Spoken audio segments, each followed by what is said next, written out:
সামাজিক ও স্বেচ্ছাসেবী সংগঠন রামু শিশু ও যুব ফোরাম ফতেকারকুলের দ্বিতীয় প্রতিষ্ঠা বার্ষিকী উপলক্ষে বর্ষপূর্তি উদযাপন ও অসহায় প্রতিবন্ধী মানুষের মাঝে শীতবস্ত্র বিতরণ করা হয়েছে। 16 জানুয়ারি বৃহস্পতিবার সকাল 10টা থেকে বিকেল 3টা পর্যন্ত উপজেলা বাক্কারলী অডিটোরিয়ামে এই অনুষ্ঠান অনুষ্ঠিত হয়। সংগঠনের বর্ষপূর্তি উপলক্ষে শীতার্ত মানুষের মাঝে শীতবস্ত্র বিতরণ, অতিথিদের সম্মাননা ক্রেস্ট প্রদান, মধ্যাহ্নভোজ ও বিকেলে সাংস্কৃতিক অনুষ্ঠানের আয়োজন করা হয়। রামু শিশু ও যুব ফোরাম ফতেকারকুলের সভাপতি মোহাম্মদ ইব্রাহিমের সভাপতিত্বে এবং সাধারণ সম্পাদক রায়হান উদ্দিন মাহিম ও সদস্য মুবারক হোসেনের সঞ্চালনায় অনুষ্ঠানের শুরুতে স্বাগত বক্তব্য রাখেন উপজেলা মহিলা বিষয়ক কর্মকর্তা উম্মে সুরাইয়া আমিন। প্রধান অতিথি হিসেবে বক্তব্য রাখেন রামু উপজেলা নির্বাহী অফিসার মোহাম্মদ রাশিদুল ইসলাম।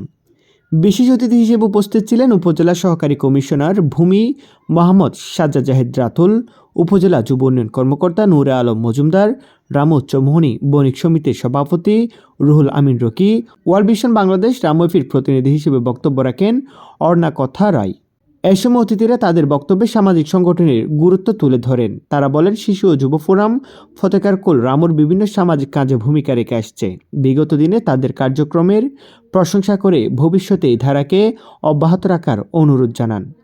উল্লেখ্য, সংগঠনটির প্রতিষ্ঠার পর থেকে বিভিন্ন সামাজিক কাজে অবদান রেখে আসছে। ইতিমধ্যে উপজেলা পরিষদ গেটের সামনে বিনা লাভে সবজি বিক্রির উদ্যোগটি পুরো রামু জুড়ে সুনাম অর্জন করেছে। শিশু যুব ফোরামের অধীনে মানুষের মধ্যে যাতে ন্যায্য মূল্যে খাবার পৌঁছায়, সেই জন্য যে আমাদের ভলান্টিয়াররা যে কাজ করছে সেটা অনেক প্রশংসার দাবিদার। নিউজ ডেস্ক, রামু খবর 24।